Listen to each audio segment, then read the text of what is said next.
హైదరాబాద్ నగరాన్ని మరోసారి గంజాయి మత్తు కలకలం రేపింది.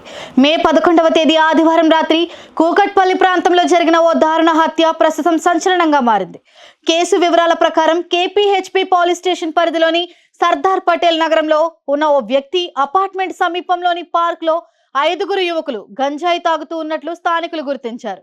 అదే సమయంలో అపార్ట్మెంట్ లో వాచ్మెన్ గా పనిచేస్తున్న వెంకటరమణ అనే వ్యక్తి తన స్నేహితులతో కలిసి వారిని నిలదీయగా వారితో వాగ్వాదం చోటు చేసుకుంది. అసలు విషయం అక్కడితో ఆగలేదు. వాగ్వాదం కాస్త తీవ్ర ఘర్షణకు దారితీసింది. ఈ ఘర్షణలో యువకుల్లో ఒకరిగా ఉన్న పవన్ అనే యువకుడు తన చేతిలో ఉన్న ఇనుప కడ్డీతో వెంకటరమణపై దాడికి పాల్పడ్డాడు. గుండెల్లో తీవ్రంగా గుర్చిన ఆ దాడిలో వెంకటరమణ అక్కడికక్కడే ప్రాణాలు కోల్పోయాడు. ఈ ఘటనను చూసిన స్థానికులు భయాందోళనకు గురయ్యారు. వెంటనే వారు పోలీసులకు సమాచారం అందించగా కేపీహెచ్పీ పోలీసులు ఘటనా స్థలానికి చేరుకుని మృతదేహాన్ని గాంధీ ఆసుపత్రికి తరలించి కేసు నమోదు చేశారు. హత్య అనంతరం నిందితులు అక్కడి నుండి పారిపోయినట్లు పోలీసులు భావిస్తున్నారు.